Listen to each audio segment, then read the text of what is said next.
Hello everyone. So today we will study the rulers that came after Aurangzeb, the Mughal emperor. So before starting our today topic, don't forget to like my video and subscribe my channel. So Bahadur Shah first, which was also called as Prince Muazzam. 63-year-old Prince Muazzam became emperor, taking title Bahadur Shah I. He had killed his brother Muhammad Azam and Kam Bucks in War of Succession. Then Khafi Khan gave title Shah-e-Bekhabar. Shaho Maratha prince was released during the reign of Bahadur Shah I. Then Sikh leader Banda Bahadur was killed during Bahadur Shah I reign.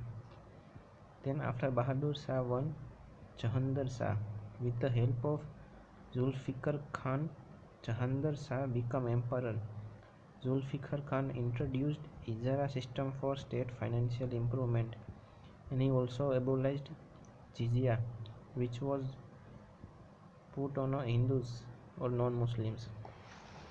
Now, Farquhar killed Jahandar Shah with the help of Sayyid brothers Abdullah Khan and Hussein Ali, known as the Kingmakers. Abolished jizya and pilgrims tax. Then in 1717 gives Farman to British, who Farquhar. In 1719, Sayyid brothers with the help of Peshwa Balaji Vishwanath dethroned Farquhar and was killed. Then first time in Mughal history that an emperor was killed by his nobles.